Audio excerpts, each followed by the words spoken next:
Hello all. So in this video we'll be beginning with the Gini index. So in previous video for decision tree we plotted, or I explained how to make a decision tree based on entropy or information gain.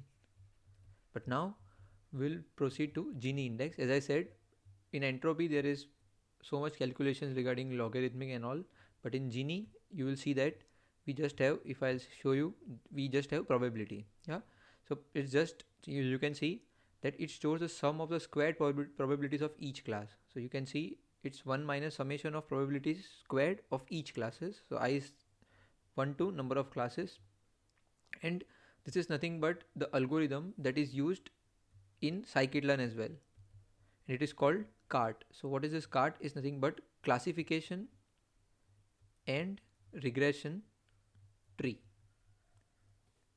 So we'll discuss this algorithm, that how it works, and basically scikit-learn uses this inside.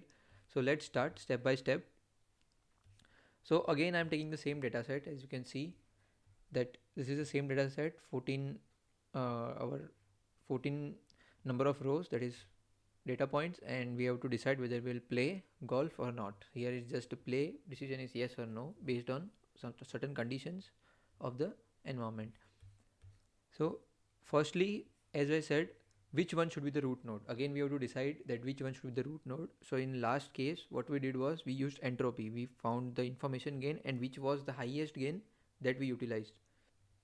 Similarly here Gini is also often written as Gini impurity. So as the name suggests, impurity should be as low as possible. So here we'll see that we'll find a Gini impurity, and based on this Gini impurity, when it is lowest, that we will select. We'll count for outlook, temperature, humidity and wind, and which one is the lowest, we'll decide that as our root node. So let's begin like that. Just removing this and let's begin. So what will happen is that firstly we will calculate our outlook. So let's say in our outlook what is happening is, here it's just like when outlook is there, what are the three possibilities of outlook? Outlook can be sunny, overcast or rainy. So here we have three possibilities, and when outlook is sunny, how many times we are playing, that is how many times our outcome is yes or the decision is yes. So based on when outcome is sunny, 2 times you will verify from the table that when outcome is sunny, you can see when it is yes, here 9 number, when outcome is sunny we have yes, and here 11 number, right? And total, how many times we are having outcome as sunny? 5. 1 2 3 4 and 5. So you can see that total we have 5. Out of this, twice we are having yes, and of course then thrice we are having no. Similarly, when outlook is overcast, we have this like bias that when it's overcast it's always yes and 0 times no. So total 4, and all the times we'll play. And similarly for rain, total instances are 5. Of course this should be 14 in summation. So these are 5, out of which 3 times we are playing and 2 times we are not playing.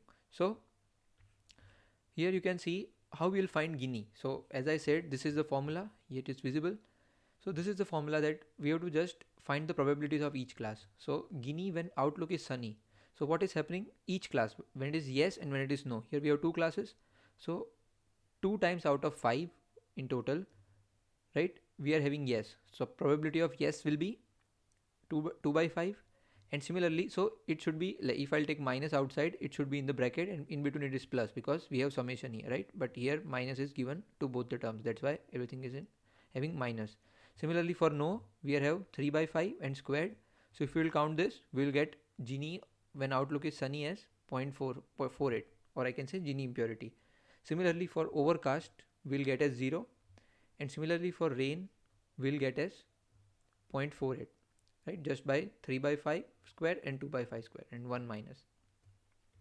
Now this is important, that this is the Gini impurity when outlook is sunny, overcast and rainy, but actually we have to find for the node, because our node can be either of 4 terms, right? Or the outlook, temperature, humidity or wind. The root nodes can be any of this from this 4. So at the end we have to find outlook Gini impurity for the entire outlook node. Yeah. So what can we do for that? For that, we'll just, what we'll do, when outcome is having sunny, we have total 5 and total we have 14, right? We have 14 instances. So what we'll do, we'll just wait. So weighted sum. So when it is sunny, what is the Gini impurity? 0.48. We'll just weight it by total number of instances. So it is 5 when it is sunny, total number of instances out of 14. So we'll just have 5 by 14 and we'll weight it. Similarly 4 by 14 and we'll weight with 0, because for overcast is 0, and for rainy we'll weight again with, you can see, 5 by 14 and 0.48 again. And what we'll get is this 0.348. So this that we got is the Gini impurity for the outlook node. Then the same thing that we will follow for the temperature, because we have 4 things here. You can see outlook, temperature, humidity and wind. So the same thing will follow for temperature, that when it is hot, if you will verify, 2 times we are having yes and 2 times we are having no. So total we have 4 times, and 2 times we are having yes and 2 times no. Similarly, when it is cool, total instances are 4. When it is cool, you can just verify from the temperature. I am not going back and forth every time. So same thing we will continue, that how many times we are getting yes and no, and based on that we'll just calculate Gini impurity for each of the outcome of the temperature, that is hot, cool and mild. And then again we'll weight it like 4 by 14, 4 by 14 and 6 by 14. So you can see we'll weight correspondingly and we'll get Gini impurity like this. The same thing will continue for humidity as well, and the same thing for windy as well. And at the end, let us summarize that this is that what we are getting. So it's time to decide now. And as I said, it's the impurity, right? So we'll put the lowest one as our root node, and you will see that the lowest from this is 0.342, and that's why we'll use outlook as our root node. So our decision tree is being started now. We are building up our decision tree with the root node as our outlook. Now, as we know that outlook has 3 things: sunny, overcast or rainy. So now we'll make our table. Let me just zoom this a bit. That how we'll make when it is sunny, we'll just, you can see that when it is, we'll just take all the outcome which is sunny, because now we are just focusing on when outlook is sunny. Then what is the table we are left? It will be obviously the subset of that. Similarly for overcast we'll do this, and similarly for rainy we'll do this, right? That when outlook is rainy, what is happening? Now what we have to do, we have to decide what to choose here, right? After outlook is sunny, what to choose from temperature, humidity and windy. Sometimes we can just directly decide, because here you can see every time decision is yes, irrespective. When outlook is overcast, you can see that irrespective of temperature, humidity and windy value, the decision is yes. So for this thing, we don't have to decide. We'll just say that this is our leaf node now, and we'll say just say yes. So you can see that here it's always yes. So when it's overcast, we'll always play, irrespective of anything, whether its temperature is cool, mild, we don't care. Humidity is there, windy is there, we don't care. When it's overcast, we will play. Now the question is, we have to decide for here sunny and for rainy. So let's go step by step. So again, what we'll do is that when our outlook is sunny, we'll check for temperature, because we have to decide for temperature, humidity and wind. So let's get rid of this outlook now, because we know it's sunny. Now when outlook is sunny, we'll check for temperature. So we'll find the Gini impurity for temperature. So again, how many possibilities are there? Hot, cool and mild. So for temperature, again hot, cool and mild.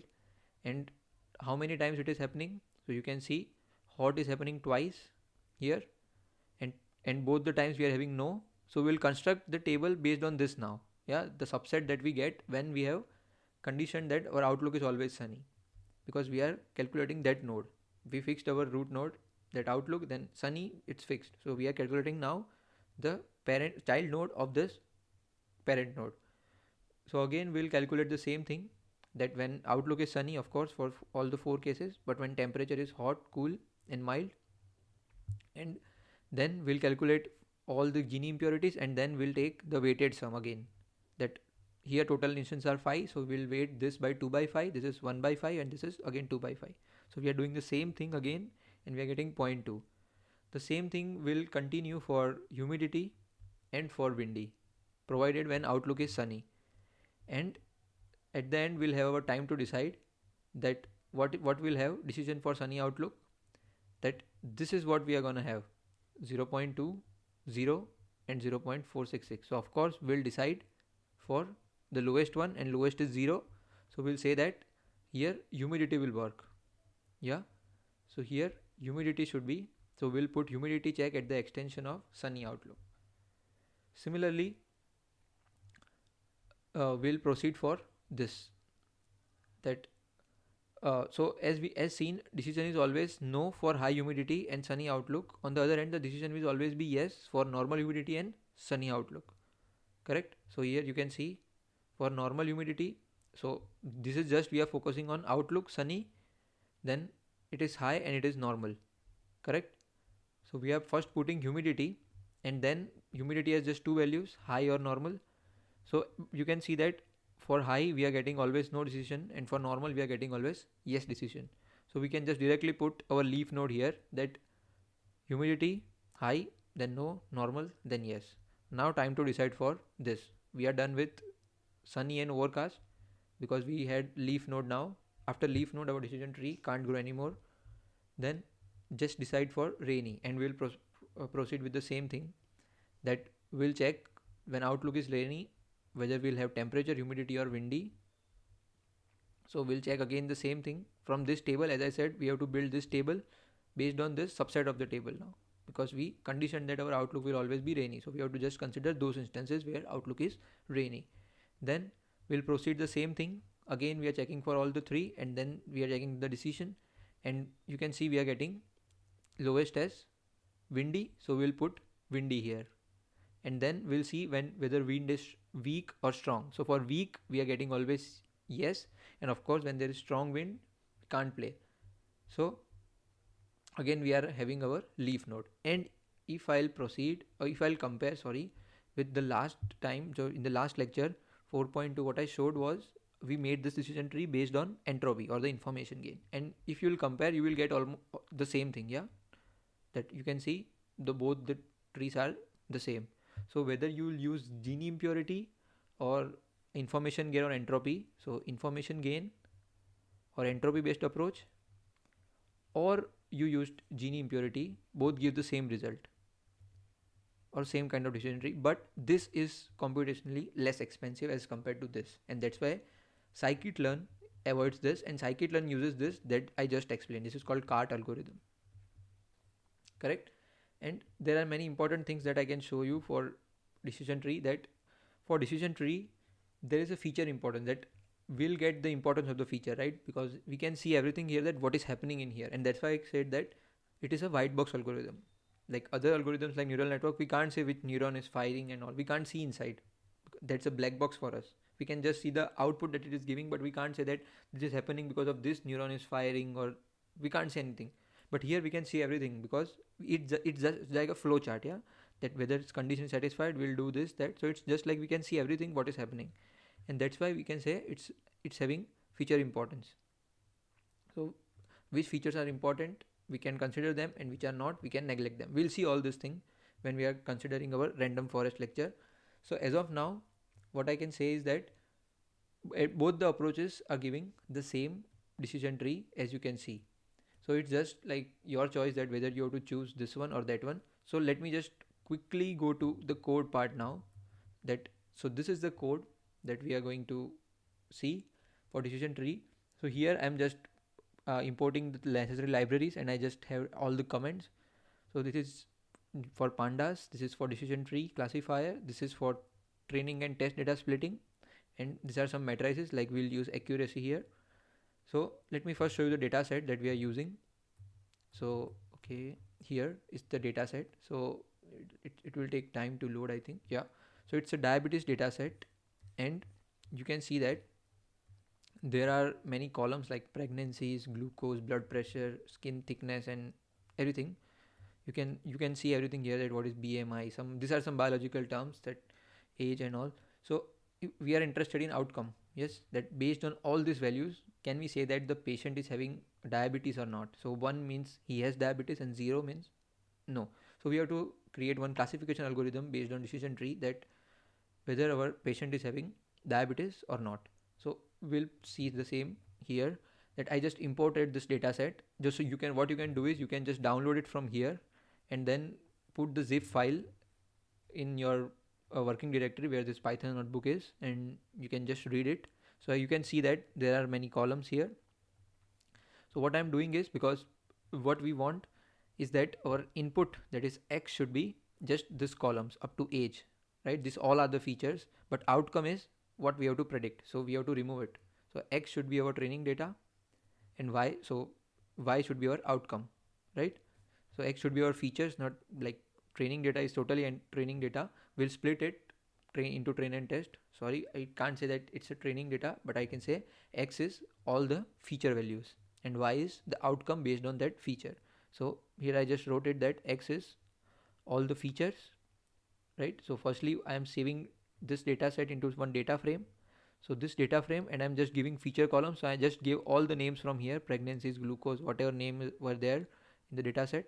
And I'm now, after having X and Y, I'm just splitting the data into training and test. So here is the part where I'm splitting it, and you can see I have 0.2. So it's like I have 80% of training data. So from total data, I'm just showing first 5 entries using head, but you can see how many total entries are there. I can just show you here as well, that in total you can see there are 768 rows. So based on that, we are dividing 80% into training set and 20% randomly. You can change random state here, and this also can give you more accuracy or less accuracy. This is hyperparameter, you can modify it. So it's like random state is just like how it's gonna choose 80% of it. So one way is that it's not like one means that it will choose one, then second, then one after the other, like one, then three and five. It's not like that. It's the random thing. So if you'll put 1 2 3, it will also work, it doesn't matter. So based on the random state, it will choose this. Then here what we are doing is we are just invoking our decision tree classifier and storing it in our CLF variable. Then this is the training. So we are just training clf.fit xtrain and ytrain. So now our CLF is a train decision tree, and then we are testing our train decision tree on our X test, which is our unseen data, and then we are predicting the accuracy, and you can see we are getting 67. Now I change the random state. Let me just try again that whether I'm getting anything else. Yeah, so I'm getting 74 now. So you can modify this thing using the random state. So now how to visualize the tree, like as I showed you the tree. So you can see here that, so you after if you so there is one code here that after having this entire tree built, you can just copy paste from here, and then you will get this thing. I just opened it here. So you can see that this is very hard to visualize, like because you can see they choose root node as glucose. I hope it's visible. It's little bit blur now. Yeah, but I can interpret it. If you are watching in low quality, you might not get it. So it's a glucose now, and then there is some Gini impurity, then samples, that how many are having glucose less than this value, and so on. So let's not go inside. You can see from here. Here as well there is image like that only, so it won't be good to see. So this is like we are making the decision tree to the full list. We are growing it to the full list. But what we can do is that we can optimize it based on certain parameters. So if you will see the arguments of the decision tree, you will find many things that we can optimize, and after optimization what we'll get is this beautifully looking tree. So it's not like we are growing to the maximum depth, right? So I'll talk about this optimization, and even our accuracy can increase after optimization. So we'll talk about this optimization. Like here you can see again we are, so what we did here, let me just go there, that here we just had decision tree and we didn't pass anything, so it took all the default values. But you can have criteria as entropy. We used Gini, like default it is Gini. Scikit-learn is using Gini as a default criterion. So but here using entropy you might get sometimes good accuracy, but in general both the methods are giving more or less the same accuracy.